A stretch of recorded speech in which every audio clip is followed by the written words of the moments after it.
বাঙালির ১২ মাসে ১৩ রকম পার্বণ। আর এই ১৩ রকম পার্বণের মধ্যে ভাদ্র মাসটা এমনই একটা মাস, এই মাসে বাড়ির সব কিছু যেখানে যা থাকে কোনায় ঝুল থেকে ধুলো থেকে সব পরিষ্কার করে বাইরে বের করতে হয়। কেন বলো তো? মা আসছে যে, মায়ের আগমনে সব কিছু পরিষ্কার রাখতে হয় ঝকঝকে তক্ত করে।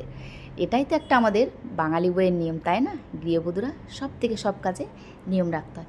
তারপর তো সব কিছু রান্নার জোগাড় জ্বালনগুলো তো নিয়ে চলে আসতে হবে, রান্না তো করতে হবে। তো চলো, স্নান টান করে রেডি হয়ে বসে পড়েছি। আমার গোপু সোনার আর বাড়ির লোক সবাই খাবে।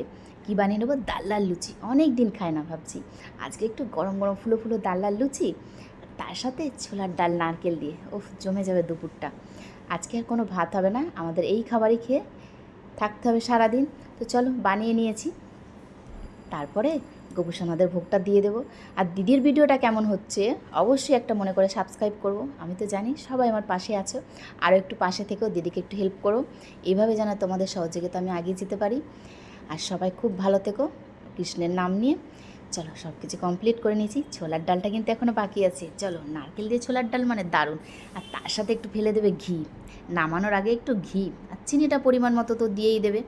সব কিছু কমপ্লিট করে নিয়ে আসতে পারো, কিন্তু দেখেছো লুচিগুলো কেমন কমপ্লিট হয়ে গেছে। চলো, সব কমপ্লিট করে নিয়ে দুপুরেরও কিন্তু বাড়ির সবাই আমাদের এই ভোগে খাবে। আর তার সাথে আমার পরম কুড়ো এনেছিল নবদ্বীপের দই। দেখতে পাচ্ছ তো এটা কত সুন্দর। গোপুসোনাদের তাকে দিয়েই দিয়েছি।